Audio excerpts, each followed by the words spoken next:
जागा महादेव हो जगाता महादेव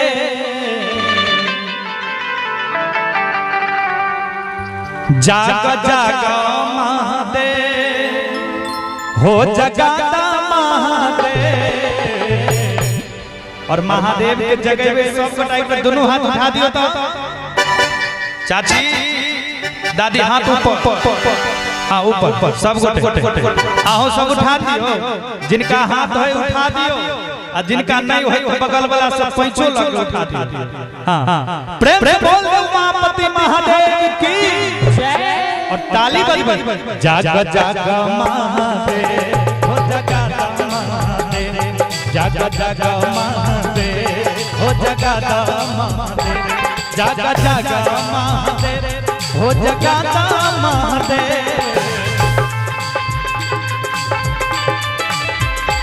जागा जागा महादेव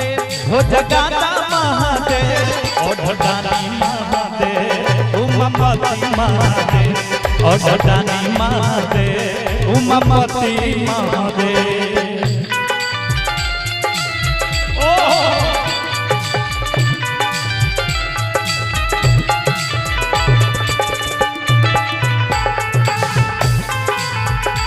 क्या बात है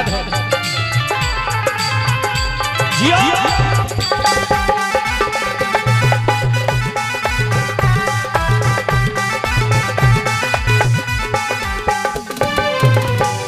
आदिदेव महादेव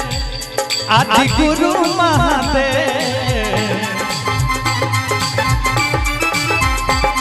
आदिदेव महादेव आदि गुरु महादेव जागा जागा महादेव हो जगाता महादेव जागा जागा महादेव हो जगाता महादेव।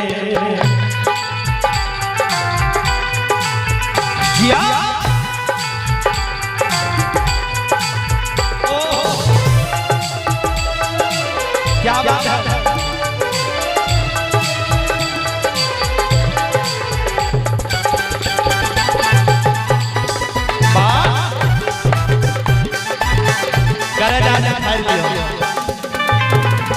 और बड़ी भाव से कहे थे वैद्यनाथ महादेव विश्वनाथ महादेव वैद्यनाथ महादेव विश्वनाथ महादेव जागा जागा महादेव हो जगाता महादेव जागा जागा महादेव हो जगाता महादेव।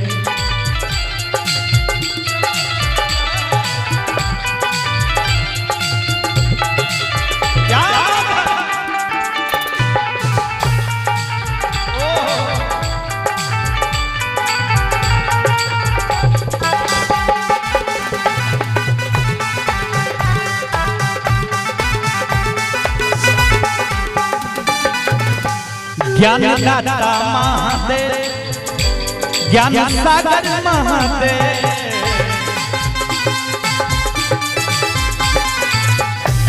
ज्ञान दाता महादेव